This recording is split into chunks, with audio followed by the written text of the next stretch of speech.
Welcome back, guys. This is Pastor's Coffee, episode 21. We've been saying this since we started. We wanted to do an in-person episode, and we got it done at the place that we met each other. So it's perfect. That's and right. We got us a special guest today. This is Vic. We all graduated together. Stiff, how has your week been? It's been going good. Obviously this week is a little different than regular weeks. We're together. Mm-hmm. This is a Saturday, so we're a little late this week, but thought an in-person podcast would be great. But this week it's been long. I actually have a regular Sunday coming up, both Sunday school and Sunday night, and that tomorrow. So we'll see how this goes. But this week's been busy, but I'm excited to be here. Yeah. Excited to see y'all. How about you? Yep. Week's been good. It was another busy week for me. Doing a little bit of counseling. So there's some regular scheduled ones during the week. But yeah, good week. Running like normal, but good stuff. Vic, tell me a little bit about yourself. What are you doing right now? Well, this is weird being on this side of the camera because usually I'm on the other side watching it. So, thanks, guys. Also, shout out to Donnelly for letting us use his room. Yes, that should be first of all. Yep. So I'm in the police academy right now. So, basically that entires me getting up at 3:30 in the morning, running. Then they give me like an hour break, and then I'm in class till like 6:30. And then it's repeat. So This is my first 3-day weekend in a while, I think. So yeah, I came on in. They invited me to be on this show, so it's an honor to be here.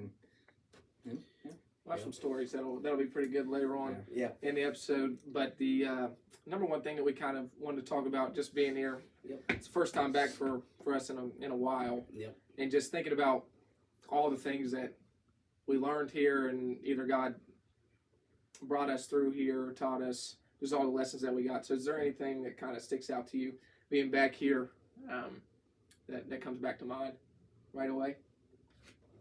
For me, I just remember, not in this room exactly, but just sitting in the different rooms, mainly Alex and Isaac, your room, Vic's room sometimes when we were barely in our own room. No, we weren't. I was always in Alex's room.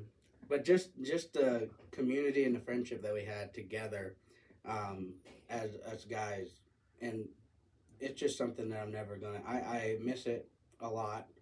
I just have Albina now, so can we even consider that the same? I'm just kidding. We do. I do love Albina. Yeah. But anyways, but just sitting on the couch. I always dig myself into a hole apparently. Yep. So. But just sitting, even just like on the couch right here, and we just talked. And we had some of the deepest talk. We had some of the funniest talks. I mean, I never laughed so much than sitting in somebody's room at like 2 a.m. when we weren't supposed to. Yeah. And just laughing about life. Yeah. But a lesson that God taught me during my time here at ABC, and it wasn't really not really because of ABC, but with my relationship with Albina and just, the patience and everything with that. It's a complicated story, but I think with her as well, that we've learned patience with each other. Mm-hmm. And I think that's something that we especially carry to today, because I can be annoying as all get out to Albina, and Albina can be annoying as all get out to me sometimes. But with the patience now that we have with each other, we can get through the times. I realize that I don't need to fix the problems right away, and she appreciates that. I still mess up and want to, but if Albina's having a problem, I can just be patient and let her deal with it. But something with ABC, and just with, not even just my relationship with Albina, but with things going on here, we can be really eager to either be done with the school, be done with classes, graduate. But with all of that, I could be patient and just really enjoy the time that I had here and with you guys, and so that's something I learned from ABC. What about you guys? Big, do you got anything up top of your head? Yeah, a big thing. I've learned a lot of things here. Actually, this was one of the biggest places I've learned. But I think one of the biggest things that stands out is how to manage your time. Mm-hmm. So, like freshman year when we first came in, we did a lot of video games. a lot of hanging out, didn't really focus on school. Yep. And then on the flip side, on like senior year and junior and senior year, I was focused more on school, so then I wasn't focused on other things. Yeah. So it was just learning how to manage those things, and that really correlates to now, because I'm in the police academy and they got me up at 3:30 in the morning, and I'll get out to 6:30. So it's like, okay, how do you make time for God? How do you do your devotions when you're running around? You're always reading books. You're tired. You're exhausted. You just want to get home, right? And you just want to sleep. So it's been cool to see how God has molded me and taught me, like, hey, you can talk to me on your ride at Lynchburg, right? Yep. Like you don't have to set up a time to pray. You don't have to set up a time to read or listen to God's word. Sure. Like, and so that here kind of started the formation of that, and then now kind of implying it, I guess. Yeah, that's great. I think the number one thing, and I thought about this on my way up, so it's just kind of interesting that we talked about this topic.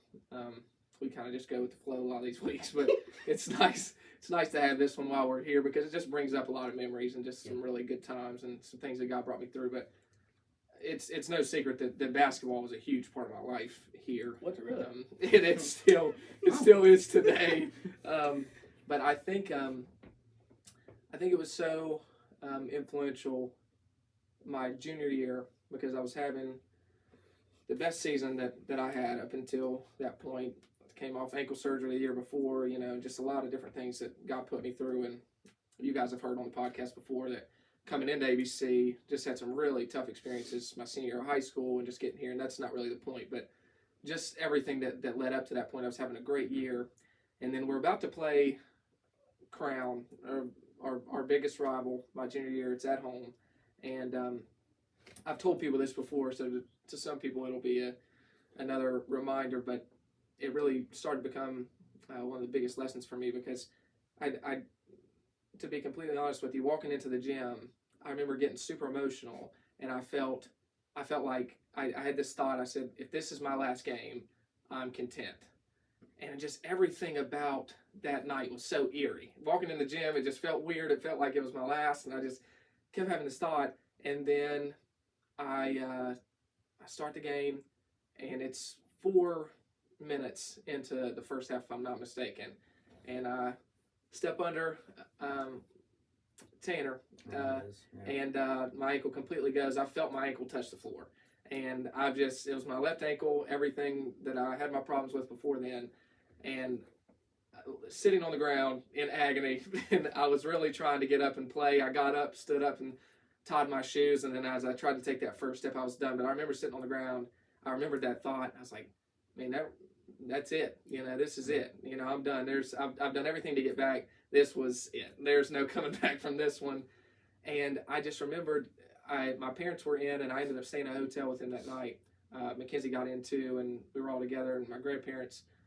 And God gave me everything that I thought I wanted. With the game, I was having a lot of success. I was ranked in a lot of different categories, and thought that my purpose was to prove everybody wrong who said that I couldn't do it, But I came here because I was called to serve Him. And I learned that I can glorify God in every single thing that I do. You can glorify God in the game, and we did learn that through here. You can glorify God in your friendships. You can glorify God in every single thing that you can do, but it can't be the only thing that you're trying to get glorified in. Mm-hmm.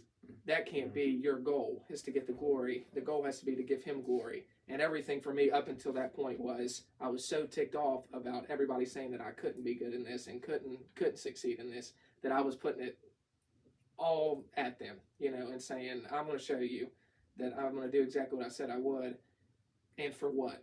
There was no reason except for God to get me here to prepare for what He ultimately called me to do. Mm-hmm. So this place taught me so many different things, and we'll talk about some stories and stuff like that later, but that, yes, you can glorify God in every single thing that you can do, but God uses things that we love to get us to where He wants us to be. And sometimes that's painful, sometimes that takes patience, like you're talking about, but ultimately it's the best plan, because it's the one who sees everything and created time. So the biggest thing that I learned was that, God uses things in your life to get you where He wants you to be. For sure. And that helped me with my relationship. I with Mackenzie, obviously, I recognized that I was so so caught up in basketball and just trying to be as good as I could that I was kind of not forsaken, but like not giving enough time to, especially my relationship with the Lord, but to her as well. Every time I would go and see her, it's about basketball. Talking about next game plan, next game, and what's going on. And I recognize that man, it's vanity. It means nothing with the wrong perspective. And so that year, obviously, she was having some different family troubles, and I got I was talking with another school, as you guys are aware of, but I had to check my motives on everything, and I ended up because of that injury recognizing that this is a portion of my life and it's about to be done. Whether or not I get back or not, I've got this girl that God gave me. I'm going to propose to her, and I'm going to start preparing what God has for me next, And I still have a year of eligibility. It burns me every single day. I watch my highlights, and I'm like, man, I still want to play. I'm ready to go. It was like the old guy on the couch. Yeah. Like, I can still do I that. can still do it. I Put know me in, coach. I can still play. And it just, oh man, it's a daily battle. I'm not sitting here saying that this place taught me how to master that, but it did teach me about what really matters. For sure. So yeah. And something cool with that, I just am with both of you really is, and I'm sure we can say this about each other, but just watching us all go through our different trials and our different stuff. Yeah. Me and Vic, we had a rough sophomore year together. We weren't really friends for a little bit there. I didn't really get to see Brooks until junior year because that's when he was an RA. He didn't go home every weekend. And just talking with you both about different struggles that we've all had. And that's something I'll, never forget and really, really miss about just being able to go in each other's room, talk about whatever, even if we weren't allowed to at 3 a.m. or whatever. But just seeing you go through that, seeing Vic go through what he's gone through, and I'm sure for you guys seeing what I've gone through, and it's just something that we take for granted, and we come back here and we're like, man, we missed this. We've all enjoyed what we're doing right now and doing what God has called us to. And so it's just something that we take for granted. I think it's just a beautiful picture of, not to get so spiritual, but it is kind of our podcast. But it's a beautiful picture of the body of Christ, and we say that all the time. Every single time we come back here, we're like, man, I miss that community. I miss that camaraderie, and I just miss you all. Just having that time. But we're going to get that for eternity. And our struggles won't be the same. Thank the Lord. We won't have the same things to complain about. We won't have anything to complain about. But we'll be always encouraging each other forever. We won't have to wonder about just coming to the next door. We'll be with each other forever. And not that I want to wish my life away. I know we're still here because we still have work to do. But I mean, we say what a day that'll be. We don't even realize, how special that's going to be. So yeah, I mean, you're exactly right. For sure, yeah. It is crazy just to think about all that, and for anybody who is listening, who doesn't be like, oh man, eternity with you guys, that'd be great, We're awful, but so I mean, but like just realizing what Jesus has done for us and realizing what He's done for us on the cross, that motivates us then every day, because in reality, if without that. And we just, we have this eternal life, but we have no purpose here on earth. That life here would be miserable. And it can be. Life can be really hard. But with the hope of Jesus and when He's going to come back, whether that's during our lifetime or off or not, we have that hope that Jesus is going to come back. And He's going to take us with Him to eternal life with Him. And, and that gets us through the 3:30 a.m., to go to the police academy. When I wake up at 10 a.m., But what I'm doing when we're dealing with teens, that man, I would rather be home, but I'm doing with you right now.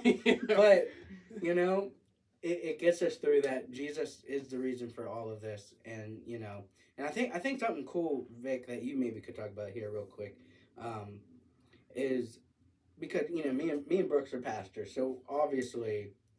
We read the Bible every day, or we should at least. We talk about Christ every day, you know, and it's just brought up naturally with us. How can you, or how have you been able to share Christ, or at least through your testimony, how are you then different in showing Christ in a police academy? So this is actually interesting. So yeah, that's an interesting question. So I actually, like, halfway through the academy, I realized that I wasn't quite living as Christ wanted me to. And let me further explain this. So I go through the academy, and there's 55 people when you first start out, and none of them are saved, at least to my knowledge, and they're all cursing and, you know, acting like the world, gossip, all that, and it's very easy to get caught up into that. And halfway through, I'm realizing, I'm like, oh, okay, if you looked at me at that time, you'll be like, is he saved? Like, he says he's a Christian, he's not really acting like that. And so I kind of had this moment, like, okay, I need to repent. You know, I need to, you know, talk to people who can encourage me, bring me along that road, and then start them for Christ. So I kind of, it was pretty cool. So I repented, and then that next Sunday, so I printed that Saturday, that next Sunday, guess what the sermon was on in my church? I was like, okay, Lord, that's you talking. So I went up front, prayed kind of, and the guy I was talking with that Saturday came up and he prayed with me, and we kind of just cried and prayed together. That's awesome. And from there, it was kind of a turning point. So it's pretty cool now that I'm like starting to actually live for Christ. I'm not saying I wasn't living for Christ before, but it's starting to, this can be shown anyway. And the people who are actually saved in that class are starting to come up to me and they're like, hey, I'll pray with you or whatever. It's great. And so all that gossip and stuff, yes, it hurts. Sometimes it's about me, and it's kind of like makes you angry, but at the same time you're like, okay, you know, it's in God's hands. And it's nice too, because when like I'm going to work, I do pray to God. I'm like, hey, Lord, like, if this is not where you want me, if being a cop's not for me, I want your will for my life. And that's pretty much the same prayer I pray every morning. It's, Lord, if you don't want me here, you got to take me out. Or, Lord, if this is not for you or from me, like, Lord, you need to take me out of this. And so far, he's been, no, keep going. It's going to be hard, but I'm here. And it's something that's really, I've been learning, is to really lean on God and really trust him.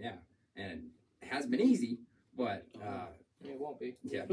But another huge thing that from here, just take away is community, friendship.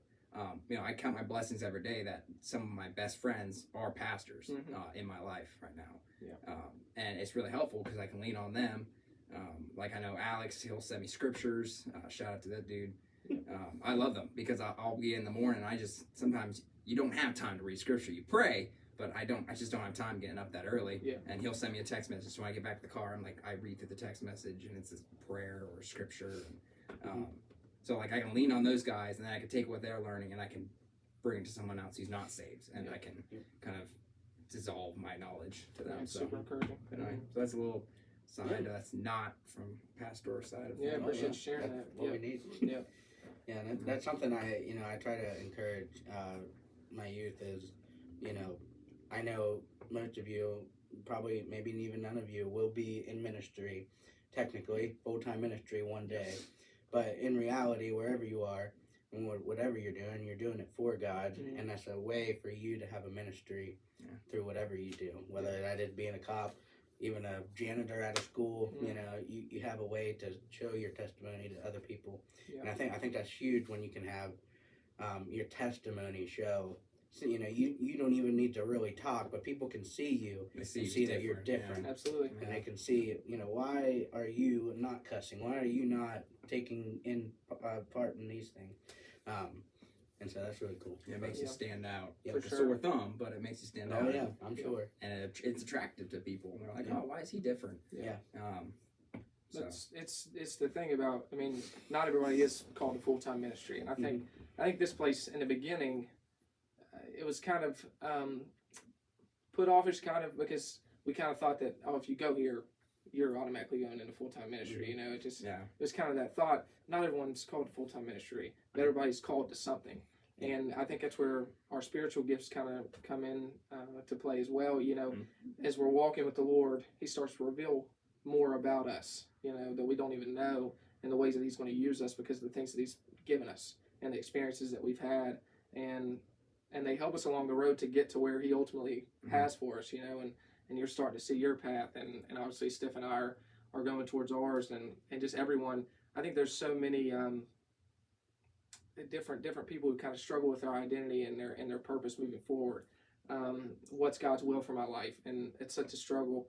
I was kind of doing a message on that in Acts 16 with my youth the other day, just looking at, even Paul on his missionary journey, he didn't know what the next step was, but he was serving God until God revealed it to him, And I think that's what we're all called to do. I put out a tweet today. I was just telling Steph about it, but I like doing my little one-liners. But I think sometimes we get so caught up with how God made us, and our insecurities come up because of that.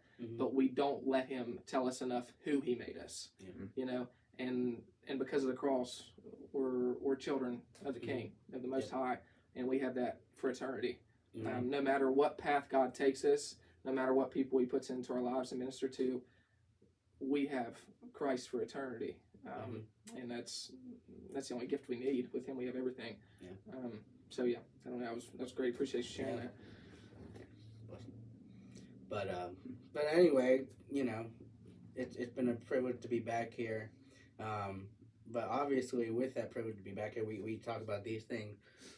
But what we want to talk about a little bit today, and this is kind of our, I guess, funnier segment on our second half of the podcast here. Obviously, Vic is here. We'll probably have to edit some of this out, not just because of Vic, but because of me, because of Brooke. Somebody likes dropping names. Yeah. Okay. I apologize last week, Jordan Steiner, for throwing you under the bus. He called me up after. Did he really? He did. Thanks for throwing me under the bus. And he still claims that he didn't rip up the infraction when he did. Oh, man. Oh, now we're just calling him out for lying. Let me tell you, he's a pastor, too. So. Cut this out. Yeah. No, that's staying in. So, but anyway, we thank you also, Allinger.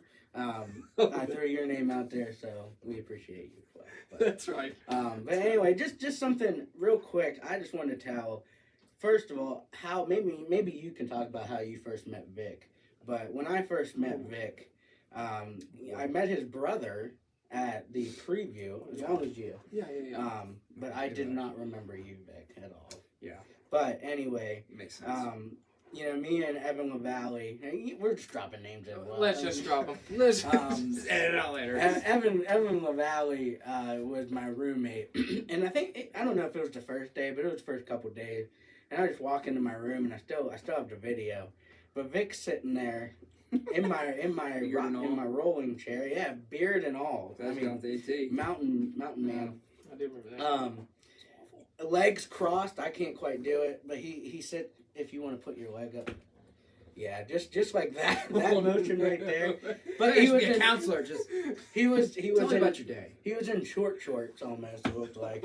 So your very hairy legs were staring right at me. I'm Irish. And I don't know what you said, but after that we were friends. I don't know what attracted me to be your friend, but I don't either. I wasn't very attractive looking. But I just got off the AT, so I did the AT. What year did we start here? 19, so it was 18. So I worked through it, and then like a week after I got off the trail, which for those who don't know what the AT is, it's a trail that goes from Georgia to Maine, 2,200 miles. Like, it's crazy. We do like 27 miles a day. Nuts. But when you get off the trail, like, you're not human anymore, kind of. Like, you can't smell yourself. You look weird. I had a beard like down to here. I looked like Abraham. It was great. But anyway, so yeah, that was kind of me going into here. It was that. Yeah, that was intriguing. But I am grateful that you were in my room. Don't know why, but you were in my room, and we became friends that day. So yeah. I don't know if you even remember. I do. It was the preview weekend, and it was us, and then oh goodness, he was a freshman or sophomore year. Dude, I called you Perry. John then. Yes, you did. I remember you because you had the chain. I was like, man, this guy. Yeah, everybody knew that. I was like, this guy's a punk. All right. Yeah, fun. I do. Because we were just kind of playing. I think we played pickup. We did. We played basketball. Somehow made some shots. Actually, good. I think you did. But yeah, it was. That was a cool weekend because I met you. We were the only just in passing. Yeah. yeah, it's just crazy looking back. Like the time just with anything, when you meet people, you don't really know them, and you're just first starting, and then you grow to know them, and they become friends. It's just kind of it's a cool thing. But yeah, it's just been thinking about just first impressions, and I'm not going to name drop anybody, but just some first impressions that we've had here, and then they've turned to end up being really cool people, or the opposite, But like, first impressions can really get you in some different ways. According to a scientific study, I don't know if this is actually true or not, but apparently we judge people off the first 7 seconds we see them. So like that first 7, and then like that as the time we know them, we're trying to in our brains prove that our judgment of them that first 7 seconds was accurate. Yeah, that doesn't surprise me at all. I heard that from somewhere. Don't quote me on that, please. I could see that being true for sure. Yeah, that's what someone told me, or I read it somewhere or whatever. But it could also be the first 47 seconds. Oh man, if we just had another story. That's But if anyone knows the significance of 47, please comment below. Let me know. I have been praying on that too. I'm like, Lord, I see this everywhere. We need Vic to do our intros. Is this when you're coming back?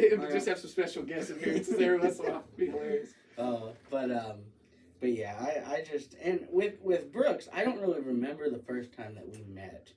I remember us the preview. Yeah. We didn't really talk though. No, we knew what our majors were going to be. Yeah. That was it. But I don't really remember why we even started hanging out, to be honest with you.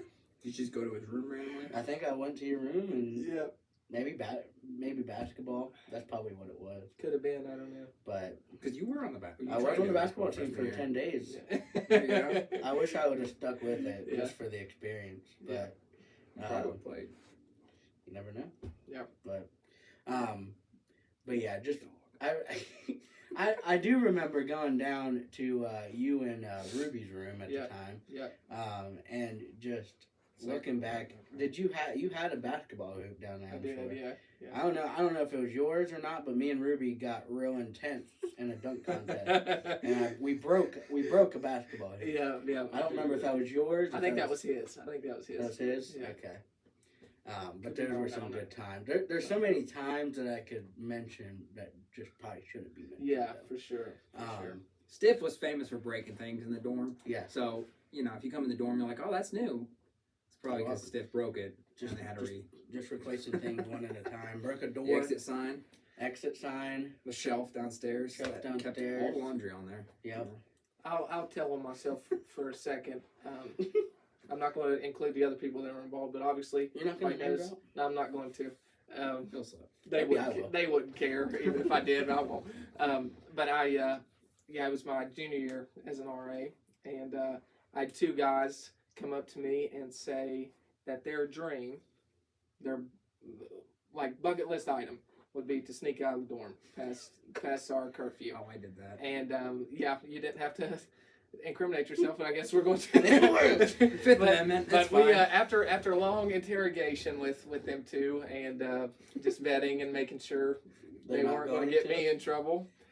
This was like the last week of school, and I said, "Oh yeah, go for it. Just let me know when you get back." And I think they were soaking wet by the time they got back, so I don't know if they jumped in the pond. Or if it was just raining, I don't remember, to be honest with you. But they had a grand old time, I guess. But yeah, it was some good times. Yeah. I think one of the best moments, and just with Vic here, was the moment really that changed Vic's life. Was the moment that me and Steiner, we were playing Madden. And I don't know what happened about it, but at one point, you and Steiner made a bet. Well, it's okay. So he's a Steelers fan. Yeah, bless his heart. And then Steiner's a Browns fan. Really, bless. And so they always go, really. So they always go at each other. And so I'm usually in the back of the room just making fun of either one, whoever's losing. And I think you were winning at that time. Yes, if I'm not mistaken. So I'm pretty, which was pretty rare, confident. Actually. Right, exactly. I feel the like odds really weren't good. So I'm like really trying to pick on Steiner. I'm like, hey, Steiner, like, I will shave my beard if you win. And he was like, well, you want to bet on it? Kind of thing. I was like, okay, Steiner. Okay. Yeah. And then Stiff sucked for the second half of the game. I don't know how better way to put that. And I lost my beard. And that changed you It forever. It did. That was a huge I remember deal. that, and that was. I looked like a 14-year-old. Yes, you did. I need something. All right, I need something. You look great now. Thank you. But wow, what a change though from Mountain Man Vic to well, they called you Woody from Toy Story. Woody. I remember Ruby saying that. I just need a cowboy hat. Still need a cowboy hat. That's all right. But yes, I do remember that. Great time. But yeah, there's that one story that is very great. Probably the hardest time I've ever laughed. The hardest laugh that I've ever had was from. Well, it'll never live up to the first time telling it, and most of you listen to this already have heard it because I have monthly therapy sessions about it just to get it off my chest. But my first night's an RA, and anybody who's an RA or has anything to do with move-in days of colleges or anything like that, they're exhausting.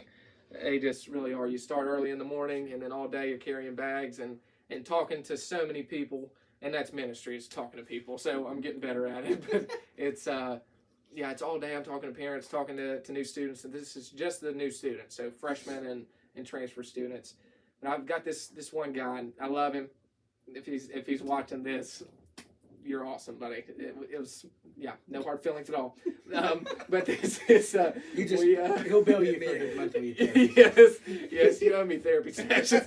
But I'm finished with the day, and it's past midnight now, so I'm exhausted. We've been at it all day, and I finally am getting to take a shower. I mean, I was a sweaty mess, just wanting to sit in the shower and just chill.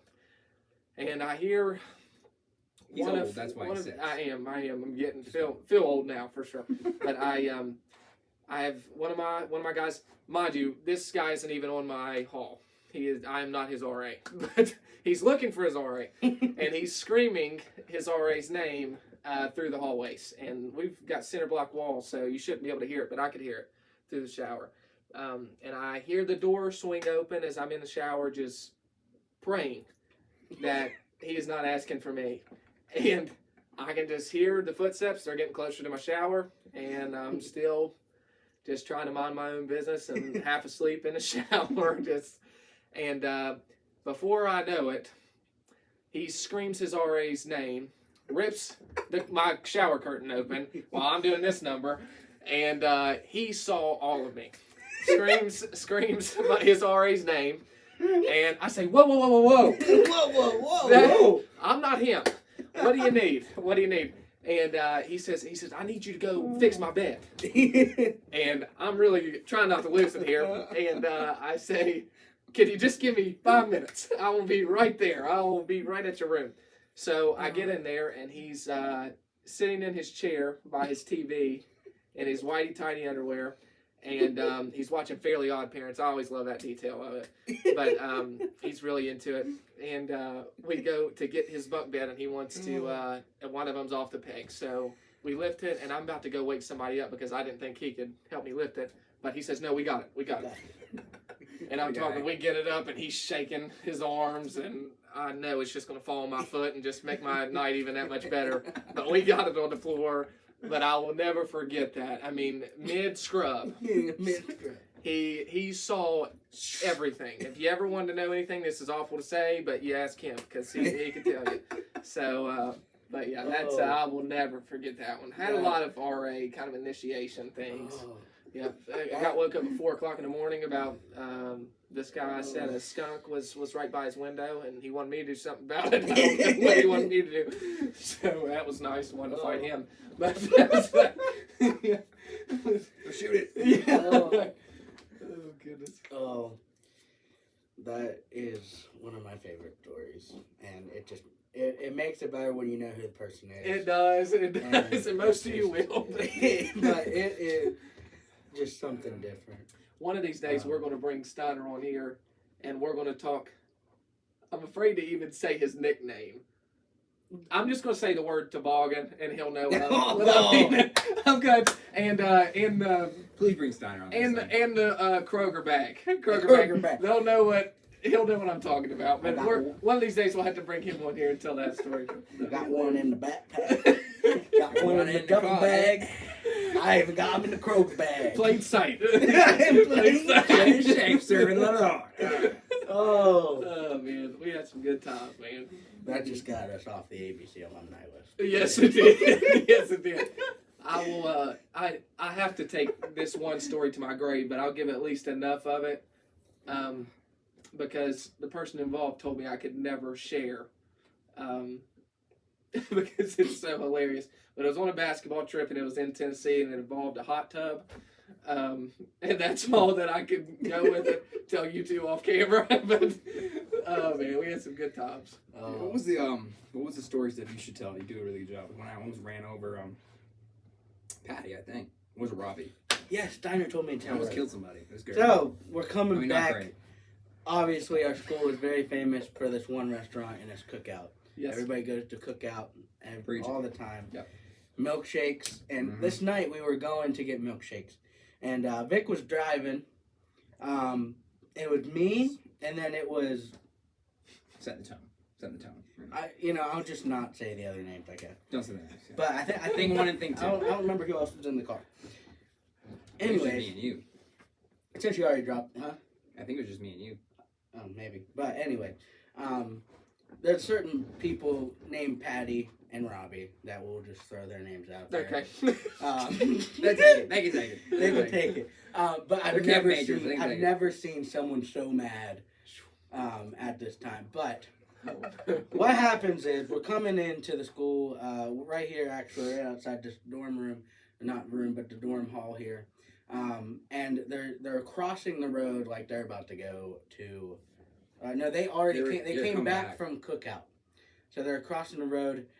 Vic, sometimes we don't think, and this was a moment that we didn't really Welcome think. in, guys. But Patty decides to jump onto the hood of the car, of Vic's car, and then Robbie decided to also jump onto the trunk of the car. And so I don't know exactly what was going on, but Vic didn't really stop either. I kind of just kept rolling slowly. And as we're going down the hill, Patty falls off the car in the front of the car. But he got out of the way really quickly, and Vic did not run him over, but you about did it. I think I slowed the car down and was like, what's going on? And you can't hear anything. Yeah, but what you didn't remember was that Robbie was still in the back of the car. Oh no! And Did so not realize it at all. And what I was being dumb as well, and I was like, Vic, let's just get out of here, step on it, okay? And with that, Vic does step on it, and he gets down the hill a little bit. Robbie falls off the car. First. No. Yeah, butt first, which he was super mad about. Super mad. Somehow, milkshake still intact. I, being even more stupid, stuck my body outside the window of the car and yelled at Robbie while he was steaming mad. And I was like, I don't even remember do you remember what I said? Are you alright, Robbie? Or That's the part I forgot. I didn't know you said anything. I was like, yeah, in a very funny, way. Robbie, however, I've never seen Robbie throw as well as he did tonight. He did. That milkshake still intact. 50 yards, probably. Straw in mouth, by the way. Straw in mouth. Takes it, and we were a good 30 feet away. I had to be a little farther than that, but it was maybe, I don't know, but he pinpointed that milkshake right dead center. Dead center on the back windshield, trunk.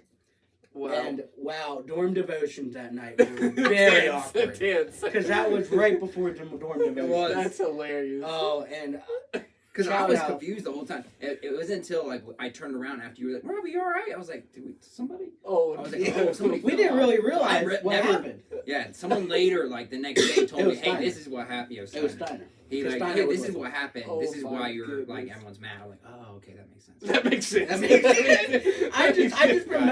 I just remember looking out the window, yelling at Robbie, and seeing him get back and whip that thing. Oh, it was something else. So, I'm sorry, Robbie. And Patty. Really, Robbie, you kind of overreacted. If you're gonna be real. Patty almost died. So, Patty almost lost his leg. Oh, my goodness. But wow, that was one of the stupider things that we've done. Yeah. Young and dumb. young and dumb. Yeah. Wow. Oh, that was good.